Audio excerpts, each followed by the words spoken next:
Hello, everyone. This is Linda Ferguson, And Karen Nelson Bell. and welcome to another episode of Platinum Prime for Life, the show where Karen and I share our tips, tricks, and life hacks to live a Platinum Prime life. So, we have a special podcast today, and it is all about Miss Karen, who just celebrated a birthday. Look at that face. Now, I'm actually going to just add a little bit here. So, my podcast host, Miss Karen Nelson Bell, has celebrated another birthday, which is amazing. But I want you to keep in mind that this is a woman who regularly shares details of her life, such as doing pull-ups or hang downs or pull-ups at a point where not many people want to attempt starting these journeys. She starts things that 50-year-olds wouldn't attempt. So she starts health things, she starts adventures, she starts projects. She's an extraordinary woman. And today we are going to ask her about what her last year, since her last birthday till now, what knowledge and wealth she has gained that she's going to share with us. So, Karen, tell everyone about the day of your birthday. I was born in a snowstorm, even though it was March 24th. It was a blizzard, and my father was in the war, and my mother was all by herself in the hospital. And I have had the privilege to read the letter, a little airmail letter. They gave him a piece of paper, and the airmail letter would, you had to write real tiny because you could send as much words as you wanted, but just on that one piece of paper. And I got to read my mother describing to my father the day of my birth. It didn't sound like much fun. It was very not fun at all. And I was kind of a problem child because I was an incubator baby, and I had to like fight my way out to get to be loved by my mom and be in her arms. Wow, that's actually really cool. I don't know. You asked me that question, and that just was what popped into my mind about the day of my birth. So, yeah, Kansas City, it can snow in late March. That's for sure. It can blizzard in late March. So now, how old are you? A lot of people, especially in entertainment business like I am, won't tell their age because they think it denies you jobs. But it is my job to tell my age, since I'm now in the getting old better business, and I just turned 82. Yay. That's amazing. 82 times around the sun. And she can run circles around me. I can attest to that. Absolutely. So I have some questions for you about your last year. So the first one is, what surprised you most about yourself this past year? I had a friend who became very ill and had to be in an assisted care facility, and I discovered that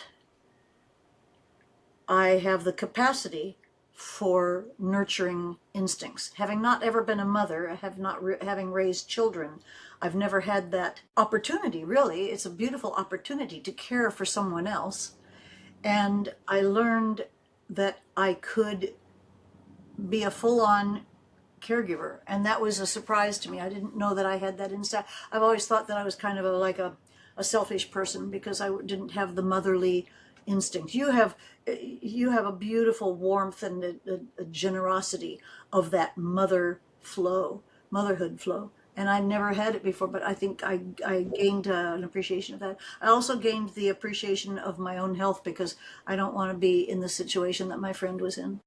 Yeah, absolutely. All right. Well, that's actually a very helpful thing going forward because as we age, it's true that more and more of our friends do need our help in ways that we never expected we'd have to give them. That also includes our immediate family as well. Okay, here's the next question for you. What did you stop doing this year that actually improved your life? I stopped saying yes to everything. I'm just so interested in life and I'm interested in a lot of topics, and I stopped saying yes and I started learning to say no, but I started learning to say no with truth instead of making up any excuses or just socially acceptable excuses for saying no. I've learned to say no, and I'll say something like, no, you know what, I just don't have enough bandwidth for that for this time of my life, or I don't have enough attention, I don't have enough units of attention to spend on that. And I've learned to say no. And I just, in fact, I'm supposed to model this weekend. I'm supposed to do a modeling job. But I'm not going to, because what I really need to do is I'm getting certified as a senior transition coach for people going into hospice care or uh, nursing home type care. And I'm going to say no to the modeling job and say yes to what will enhance my abilities to help seniors, because that's really my focus these days. That's actually beautiful. I mean, the fact that you're being asked to model is fantastic. I love that. But Kind of that you're weird. choosing to enrich that thing that you said surprised you the most about yourself this past year is very cool. All right. Yeah. We'll learn more about that, I'm sure. Okay, so where did you get the biggest return on your energy? Your health, your relationships, or was it money?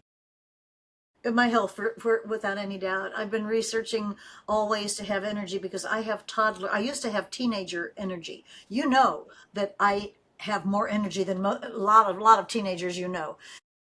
And then I've been doing a lot of research. You know that I research products, use them personally myself to see what the effects might be. I research them on PubMed.gov, which is where all the white papers are, and I research all the my favorite internet doctors, opinion leaders.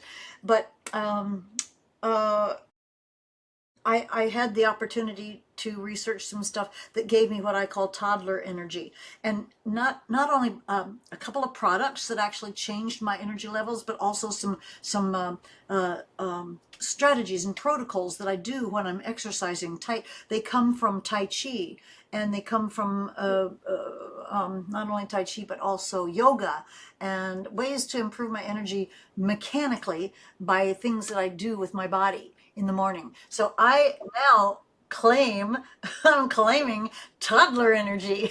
And the beautiful thing about having great energy is that it Mhm. gives you also great sleep, because I don't have to rely on any stimulants whatsoever. So since I'm not using any stimulants, when it's time to go to bed, my body goes, oh, well, you've had a lot of energy today. Why don't you shut it down? Okay, I will. And I go to sleep.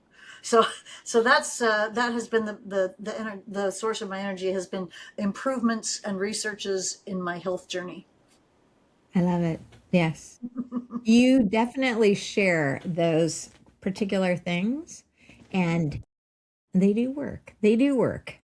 All right. Now, what are you doing differently this year coming up because of what you learned last year?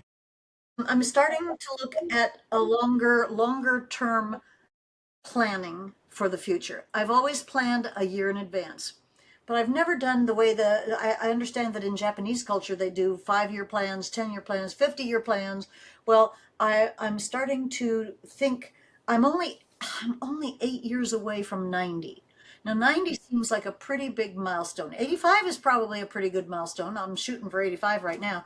That's the next stepping stone. But I'm starting to think in terms of 5 year and 10 year plans, because I probably will make it to 100, and unless I have some sort of accident or something that I don't know. I mean,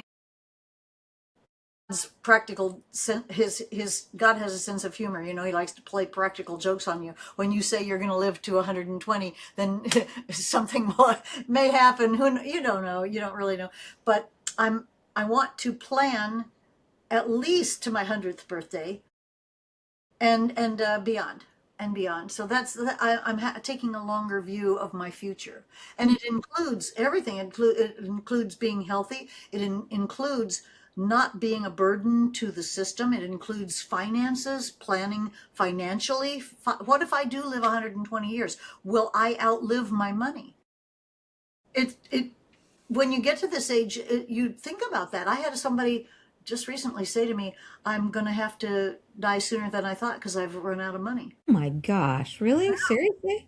Yeah, I'm not joking. Well, that's the So, business that I'm in, and yes, yeah. you take a long, hard look at the later stages of your life to see how much money you have and how long it's going to last you. But that planning very often needs to occur much sooner because the returns are much greater as time goes on. Well, so Um, I've been 8 years free from uh, toxic food. I don't eat sugar, wheat, corn, grains, alcohol, junk food because they make me. I finally recognize they make me feel bad, and they make me have more inflammation, and they make me hurt. So it hasn't been that difficult either because I find pleasant ways to have. I'm a foodie, and I had a meal last night with friends. You happened to be there. It was fantastic. I had as much fun as anybody else at the table. I just didn't eat any wheat. you And didn't eat the bread. I just, because I know that I will suffer consequences from it. So, but what's interesting is I've been 8 years without any of that stuff, and 8 years went by pretty fast. Am I 8 years away from 90? That still, I can't wrap my brain around being 8 years away from 90 because 8 years is not very much. Well, you're going to have to definitely plan some more bucket list check off items Definitely. between now and then for sure. And when you do that, I would love for you to share that. I know becoming a best-selling author again is on your bucket list. It is. Do you have some other things you'd like to share at this point, or shall we do a whole show around that? Busy filling my bucket to have a list. All right. I actually don't have a list, but I probably should. I'll get a list going. Traveling more because now that I'm pain free, because I just in the last year I became pain free from 35 years of chronic pain, and we've told that story before. And now that I'm pain free, I can envision traveling. Before I couldn't because it hurt to travel. It hurt to sit on the plane. It hurt to stand in line at the airport. All that is gone now. But traveling, I recently heard somebody who said this. Somebody said traveling is the best education you can get. Trevor Noah said that, and traveling does give you a perspective, and I love it because you get to know so much more. I feel like a world resident. I feel like a resident of the world, Okay. and so that's what that would be one thing on my bucket list would be. Now a lot of people have travel on their bucket list, and now it's back on mine. Okay, good. I like that. I have that on mine as well. All right. So this is our last question for your birthday event. If someone listening feels like their year didn't go as planned, what's the one thing you'd share with them on what they need to focus on next? I think if you will identify what is toxic, it can be people, it can be your own attitudes, it can be the environment, it can be you're in within the scope of how you're handling your health. Identify what is toxic in your entire sphere of all the dynamics of your life, of everything. Where is the sticking point? What is that toxin that is holding you back?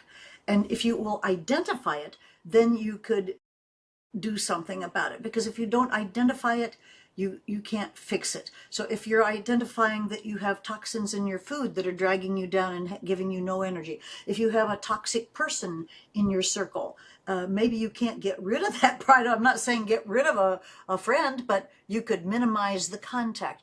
If you have a toxic work environment, find some way to seek out some way to demystify it, detoxify it. So a giant detox, but you can't detox unless you've found what is that thing that is toxic to you, and it's suppressing your urges. It's making you not feel your best, making you not feel like you can do something. I I feel like I can do anything. I probably can't win Olympic gold in gymnastics Mm. before I die. Mm.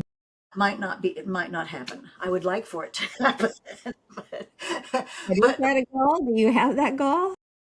I used to, yeah. Did you? Well, Okay. not Olympic gold, but I've yeah. Yeah, I have a lot of goals. And also, I have a friend who's frustrated because they have not found their life's goal. And so combine with identify what is toxic and then find that goal and focus on that. Okay. Find what's holding it back and then focus on that one thing that is your real goal. Find what do you feel is your purpose? Why are you here? What is your purpose? What would you like to accomplish? And then remove the toxic, whatever that toxic thing is that's stopping you from fulfilling that beautiful sense of noble goals and high purposes. I like that. Find yourself, don't lose yourself. And once you've found yourself, then keep your eye on that thing and notice anything that is slowing or blunting your forward progress And toward remove it. who you really are. That's right. Take steps to minimize or get rid of it altogether. All right. Well, that was actually great advice. Thank you. And for all of you, thank you once again for joining us for this show and for another episode of Platinum Prime for Life. I hope that you found inspiration in Karen's last year. She really accomplishes a lot. And she accomplishes a lot at a point in life where so many people are winding their life down. She's full steam ahead and adding fuel to the fire literally every day. So be like Karen. All right, everyone. Thank you so much. We'll see you again next week. Bye.